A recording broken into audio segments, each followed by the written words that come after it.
White कर लो, शिबू भी आ जाए। हेलो देवराज, देवराज सर ठीक उधर आ जाओ ना, सर एक मिनट इधर आ जाओ, एक मिनट आ जाओ। कौन दे सीएम बुलाओ, लेट ज़्यादा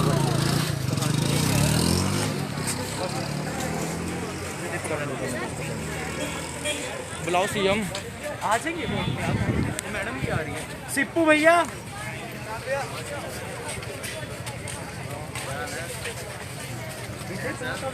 ना मोटा ना पतला ना टकला ना। अच्छा चल बात सुन, चल इनसे शुरू कर दे, अब कर दे चल। नमस्कार दर्शकों, जय हिंद, जय भारत। आशा करते हैं घरों में सुरक्षित होंगे, अच्छा जीवन व्यतीत कर रहे होंगे। इस समय आप देख रहे हैं क्राइम इंडिया न्यूज़ और हम पहुंच चुके हैं यमुनानगर जिले के उस पार्क में जहां पर बेटियों के लिए प्रोटेस्ट किया जा रहा है। खैर सरकारें कोई भी हो, सत्ता कोई भी आती है, लेकिन मुद्दे हमेशा वही रहते हैं। हमेशा इस तरह के मामले सामने आए हैं, लेकिन सरकारें हैं जो कि किसी प्रकार की जांच नहीं करना चाहती है। आज आए दिन किसी भी आदमी को यूपी में पहुंचाया नहीं गया, यूपी में पहुंचने से रोका गया और वहीं आधी रात को उसका अंतिम संस्कार कर दिया गया। इस तरह की चीजें जो है हमें रोज देखने को मिलती है और कहीं ना कहीं सवालिया निशान जो है हमारे समाज पर जरूर खड़ा करती है कि इस तरह की जो चीजें हैं वो समाज में आखिर क्यों हो रही हैं, इसके पीछे क्या ऐसे तथ्य हैं जो समाज में आखिर हो रहे हैं। एक तमाचा है हमारे समाज पर, एक तमाचा है हमारे प्रशासन पर, एक तमाचा है हमारी गवर्नेंस पर कि हम इस सदी में जी रहे हैं जिसमें गवर्नेंस की धज्जियां उड़ा दी जाती है, ब्यूरोक्रेसी की धज्जियां उड़ा दी जाती है और बात और हवाला किस चीज का दिया जाता है वो पता नहीं क्या दिया जाता है। धारा 144 लगा दी जाती है, मीडिया प्रोफेशनल्स को गाली दी जाती है ताकि वो जाकर सच की पड़ताल ना कर सके। डिस्ट्रिक्ट मजिस्ट्रेट एक अच्छा ऑफिसर माना जाता है, ए ग्रेड ऑफिसर वहां पर आते हैं और परिवार के पीड़ित धमकियों बरसते हैं, धमकियों से डराया जाता है। क्या इस तरह से बेटियों को न्याय मिल पाएगा? क्या इस तरह से यहाँ पर लोगों को न्याय मिल पाएगा? और देखिए भारी संख्या में युवाओं को मैं कैमरामैन से अनुरोध करूँगा दिखाकर दिखाएं कि भारी संख्या में युवा यहाँ पर मौजूद हैं और युवा एक तरह से इनके बीच में जो है आक्रोश की जन आक्रोश है कि किस तरह से समाज का है जो हिस्सा एक बार बुलंद हो चुका है और वो बेटी समाज की बेटी थी, वो बेटी देश की बेटी थी, वो बेटी हमारी जनता की बेटी थी, वो हमारी बहन थी, वो हमारी बेटी थी। अगर उसके लिए न्याय की हम बातचीत करेंगे तो न्याय की बातचीत करने बनता है। और जिस तरह से कैंडल रूपी श्रद्धांजलि दी जा रही है, मैं बताना चाहूँगा यहाँ पर बीपीएसओ परिवार मौजूद है और बीपीएसओ के प्रदेश सचिव हमारे साथ मौजूद है। हम बातचीत भी करेंगे दिशांत शर्मा से और भी इनके बारे में जानेंगे और बातचीत करेंगे। वुमेन प्रोटेक्शन ग्रुप और काफ़ी अन्य संस्थाएं भी यहाँ पर मौजूद हैं जिन्होंने वुमेन्स के लिए काम किया। अभी वो कैंडल लेकर आएंगे, इसके बाद हम लोग उनसे बातचीत करेंगे और जानेंगे कि किस बारे में क्या किस लिए वो लेकर आए हैं। और साथ ही साथ यहाँ पर जो है हमारे और समाज के लोग भी मौजूद हैं और साथ ही साथ प्रोटेक्शन के और भी लोग मौजूद हैं जिन्होंने कार्य किया है और कहीं ना कहीं ये कार्य करने से रोकना है।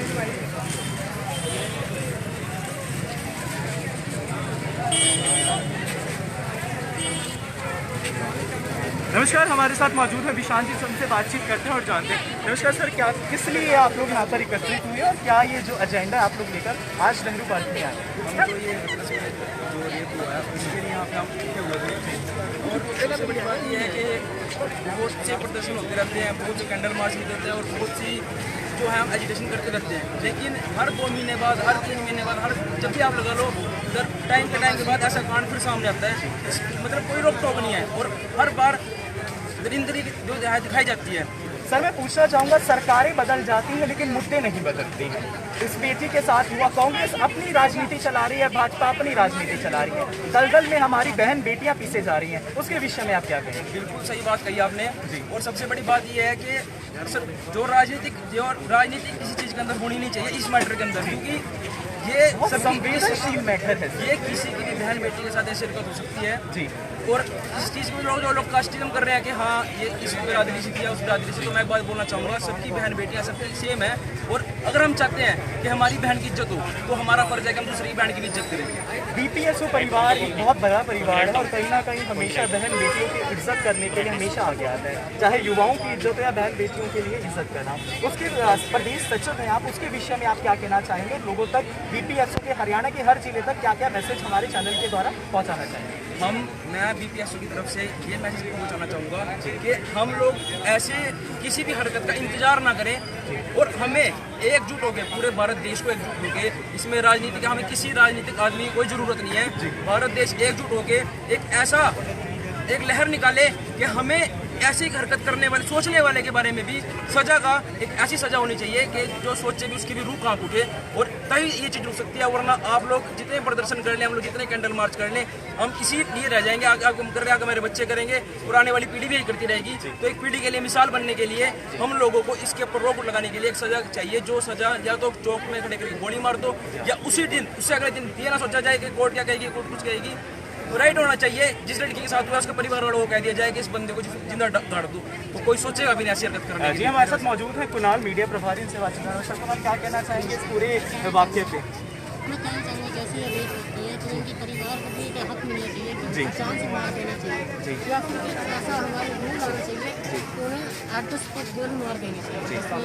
बहुत बहुत धन्यवाद। हम बातचीत करते हैं और भी कुछ युवा से जो हमारे साथ जुड़े हैं और बातचीत करते हैं इनसे। Hello hello, what's your name? Yajur Bajaj, क्या कहना चाहेंगे जिस तरह से जो ट्रेजेडी आए दिन होती है, इवन दो पॉलिटिकल मैटर में नहीं जाऊंगा, सरकारें बदल जाती हैं लेकिन मुद्दे वही रहते हैं। मुद्दा शिक्षा, एजुकेशन और यही रहता है, और सुरक्षा का। और इन बिटवीन जो गवर्नेंस है उसने एक नारा दिया था, बेटी बचाओ बेटी पढ़ाओ, तो उसके विषय में आप क्या कहना चाहेंगे? सबसे पहले तो मैं आपके पॉइंट पे कहना चाहूँगा, बेटी बचाओ एक नारा नहीं है, बेटी बचाओ एक वार्निंग है। जो आजकल हाल हो गया है, बेटी बचाओ ऐसा वार्निंग है। बट उसके अलावा सर मैं कहना चाहता हूँ, सरकार तो आती रहेगी, बदलती रहेगी, हमें सबको अपनी सोच को बदलना होगा, हम लोगों को अपने ऊपर रिफ्लेक्ट करना होगा, हमें अपना पॉइंट क्लियर रखना होगा, हमें अपनी सोच बदलनी होगी। हमें ये मैसेज अपने दोस्तों को, अपनी फैमिली को, अपने घर वालों को आगे देना होगा कि हम लोग साथ करें, अपनी सोच बदलें, सही चीज़ के लिए खड़े हुए सपोर्ट करें, तभी कुछ बात हो पाएगी। तो अगर सब साथ हों। आप ये कहना चाहेंगे जिस तरह से आप लोगों ने प्रोटेस्ट किया था और एक काफ़ी अच्छी मात्रा में युवाओं की संख्या जुटाने में आप सफल हो चुके हैं, जिस तरह से प्रोटेस्ट किया गया उसमें लेडीज़ और गर्ल्स का भी आना बहुत अच्छा लगा, तो किस तरह से एक मैसेज पहुंचाना चाहेंगे उन लोगों तक जिनके, मैं कहना चाहूँगा जिनके पास मैसेज पहुंच ही नहीं रहा है, मुझे पता ही नहीं रियलिटी क्या रहा है? सर बिल्कुल, ये जो एजेंडा है, रेप का एजेंडा है, हाँ जी, एक दिन में तो ये हम खत्म नहीं कर सकते, ना किसी की मेंटालिटी चेंज कर सकते हैं। तो उसके लिए पहला स्टेप लेना पड़ेगा। जैसे कि अगर रेप को एक पॉलिटिकल एजेंडा बनाया जी, सदन में इसके बारे में बात जी, इसकी सजा कैसे करनी चाहिए, कैसे करनी चाहिए, क्योंकि जो सरकार हमारी एक छोटा सा सरकार है जो सुन नहीं पा रही है जी, जो आउटरेजेस हैं, जो की फैमिली है, उसके जो पेरेंट्स कह रहे हैं कि उनको हैंग करो जी, वो सरकार सुन नहीं पा रही। और होता क्या है कि एक कहीं ना कहीं अनसुना कर रही है, सुन तो पा रही है, अनसुना कर रही है। बिल्कुल, और हम ये नहीं चाहते कि उनको फेक पुलिस एनकाउंटर में मार दिया जाए, हम चाहते हैं कि लॉ के अकॉर्डिंग उनको हैंग करें, हाँ उनको हैंग करें, और तब जाके आप जस्टिस प्रोसीजर ले, प्रोसीजर के अकॉर्डिंग हम ये चाहते हैं कि लॉ एंड ऑर्डर इतना स्ट्रॉन्ग हो कि लोग डरें उस चीज़ से आगे। वो एक छोटा सा, मैं as a responsible citizen, as a responsible youth, हमारी कोई जिम्मेदारी बनती है। बहुत ही अच्छे भाषण दिया गया, लेकिन ये भाषण ना बन के रह जाए। मैं चाहता हूँ ये भाषण उन लोगों तक पहुँचे, ये सोच हमारी हर साल सीमित रहेगी। उसके विषय में आप क्या कहना चाहेंगे? सर उसके विषय में मैं यही कहना चाहता हूँ कि ये हमें अपनी सोच हम लोग बदलें। जी, हर बंदा हर रोज़ 5 बंदे उसके घर में होते हैं, 20 से 25 इंसानों से हर बंदा हर रोज़ कोविड के टाइम पे भी होता है। अगर इस चीज़ को हम अपने मन में रखेंगे और ये हम अपने फैमिली मेम्बर से डिस्कस करें, अपने फ्रेंड्स से, अपने पड़ोसियों से डिस्कस करें, अपनी बात हम उन तक पहुँचाएँ, आगे बात खुद पहुँचे। उसके अलावा sir exactly, charity begins at home. हमें सबसे पहले अपना मन साफ रखना होगा, हमें एज ए इंडिविजुअल सबकी रिस्पेक्ट करनी होगी, नॉट ओनली बॉयज़ गर्ल्स, सबकी रिस्पेक्ट करनी होगी। अपनी रिस्पेक्ट करें, सबकी रिस्पेक्ट करें, और इसको घर से शुरू करें, अपनी सफाई हम। Thank you very much. देश का युवा जा चुका है, हमारे साथ सिक्कू जी मौजूद हैं, उनसे बातचीत करते हैं और जानते हैं। नमस्कार सिक्कू जी, जिस तरह से आपकी ये जो वुमेन प्रोटेक्शन एक्ट है, मुझे और वुमेन प्रोटेक्शन सोसाइटी है बहुत अच्छी लगी, और आप काफ़ी समय से लड़कियों के लिए काम कर रहे हैं और वुमेन के लिए काम कर रहे हैं। उसके विषय में जो निर्मम हत्या कर दी जाती है और इसे जातिवाद के साथ गंदी राजनीति करने के लिए छोड़ दिया जाता है, उसके विषय में सिक्कू जी आप क्या कहना चाहेंगे? मैं ज़्यादा कुछ नहीं कहते हुए सिर्फ इतना कहना चाहूँगा, सबसे पहले तो जिन्होंने रेप किया है उनके माँ बाप को भी चौराहे पर मारना चाहिए। अगर जो उनके माँ बाप ये कह देते हैं कि हमें सिर्फ फांसी चाहिए तो कल की फांसी आज होगी, अगर जो उनके माँ बाप कहते हैं कि हमें फांसी चाहिए तो फांसी कल की बजाय आज होगी। तो सभी को अपनी सोच बदलनी होगी, सबके घर में माँ बहनें हैं। मैं नहीं चाहता जैसे कांड में दूसरे शहरों में, देशों में सीखने को रहे हैं कि अपने यमुनानगर के अंदर भी ऐसा कोई कांड हो। सिक्कू जी, एक छोटा सा सवाल पूछना चाहूँगा।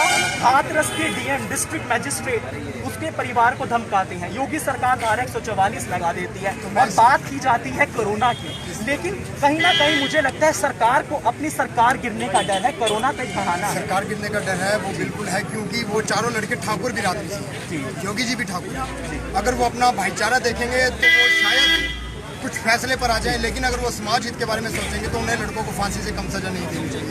उन्हें हिरासत में लेकर क्यों बिठाया हुआ है? जब सब प्रूफ है, सब कुछ साफ है, तो सीधा चौराहे पर गोली क्यों नहीं मारते? जी, आखिरी में पूछना चाहूँगा सिपू जी, क्या कहना चाहेंगे देश की उस बेटी के लिए, देश की उस जनता के लिए और नौजवान युवा साथी जो यमुनानगर में तो जुटे ही हैं, और मैं कहना चाहूँगा पूरे हरियाणा में क्या पूरे इंडिया में जुटने चाहिए और कहीं ना कहीं एक लॉ बनवा देना चाहिए? बिल्कुल बनवा देना चाहिए, और ऐसा लोग होना चाहिए।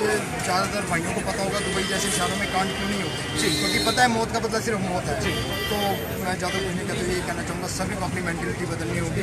कहीं ऐसा ना हो अपनी खुद की बहन कल कोई सी चीज़ का शिकार हो जाए और अपनी बहन के लिए कदम में खड़ा हो। बहुत बहुत धन्यवाद। हमारे साथ समाज सेवी सिपू शर्मा जी मौजूद थे जो काफ़ी समय से काम कर रहे हैं। आइए बातचीत करते हैं कुछ वुमेन से और जानते हैं।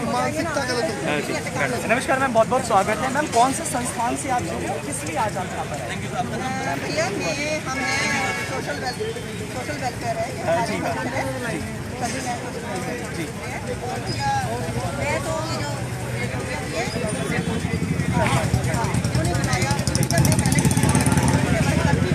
लेकिन जो आज मैम रूह कांप जाती है जब हम अपनी बेटी के बारे में सोचेंगे कि उसके साथ ऐसी कदम। भैया उस लड़की की क्या बीती होगी, अगर सुन के कई रात में सोई हुई है, जब मैं उस कन्या के ऊपर किसी को क्या बीती होगी। मैम, उसका शव बिना हिंदू रीति रिवाज के रात को 2:30 बजे जला दिया गया। हमारे हिंदू रीति रिवाज में माना जाता है कि रात को अंतिम संस्कार नहीं होता। लेकिन सरकार ने अपनी नाकामी छुपाने के लिए कार्य किया, उसके विषय में क्या करना चाहिए? मैं तो ये सरकार से ये कहूँगी, ऐसी सरकार कुछ कर नहीं पा रही है। आज से 7 साल पहले निर्भया था, क्या हुआ कैंडल मार्च करने से, क्या हुआ पब्लिक इकट्ठी होने से, कुछ नहीं हुआ। और कहीं ना कहीं मैम इतने मामले वैसे भी होते हैं लेकिन छुप जाते हैं। ये मामले तो सोशल मीडिया से आए हैं। सरकार दावे करती है बेटी बचाओ बेटी पढ़ाओ, क्या करें बेटी पढ़ाओ, कुछ नहीं है। तो मैं कहती हूँ इंडिया की सरकार निकम्मी, प्रशासन निकम्मा, कानून अंधा है यहाँ। कहीं ना कहीं आप ये सोचें कि सरकारें बदल जाती हैं लेकिन मुद्दे नहीं बदलते, वहीं रह जाते। आप ये कहना चाहेंगे जिस तरह से आप यहाँ पर साथ दे रहे हैं, तो आप उस बच्चे के लिए क्या कहना चाहेंगे, लोगों से क्या कहना चाहेंगे? उसको ये है अपनी बना दो शेयर करें,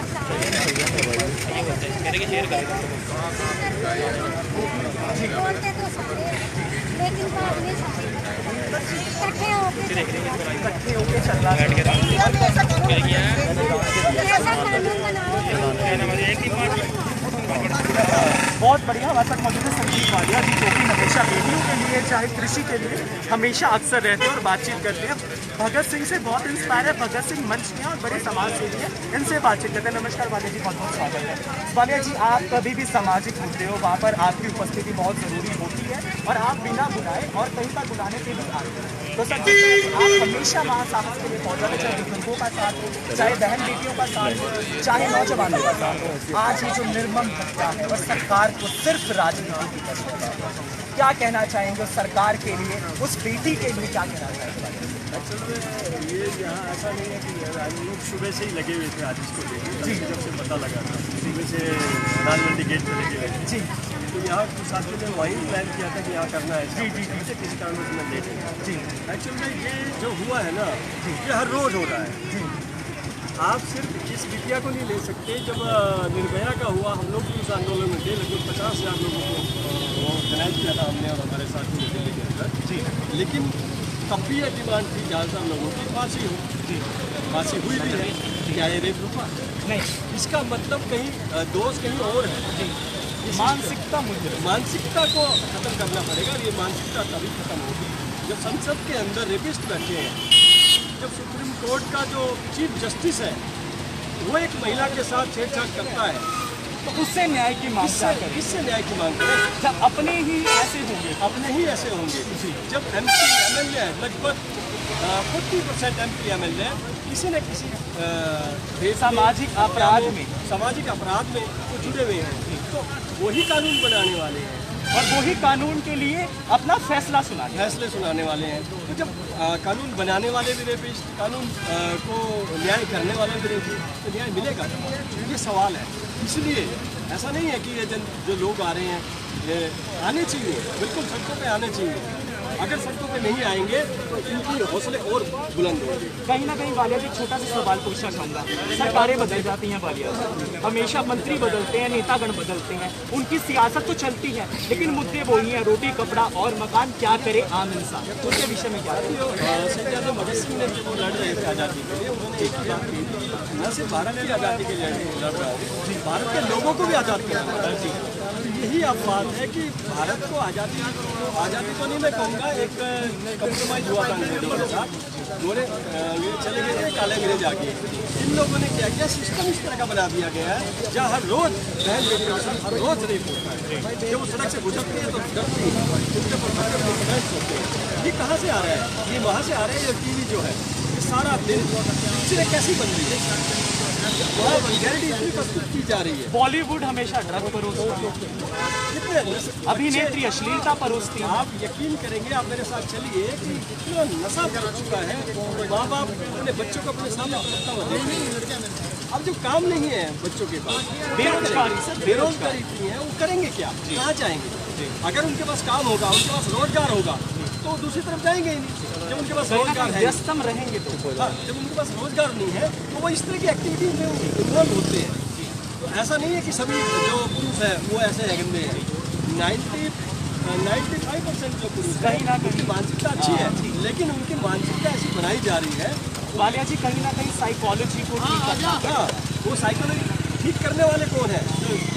अभी समाज की इस व्यवस्था को चलाने वाले लोग हैं ना, वो चाहते नहीं है ये व्यवस्था बदले, वो चाहते हैं कि ऐसा ही हो, लोग डर के हमारे घरों में रहें।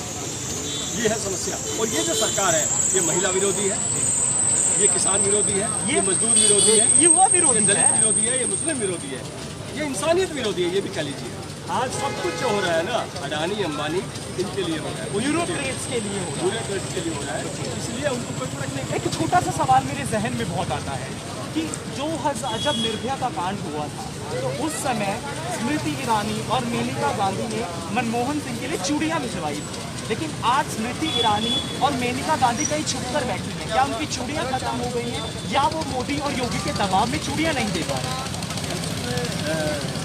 उनको भी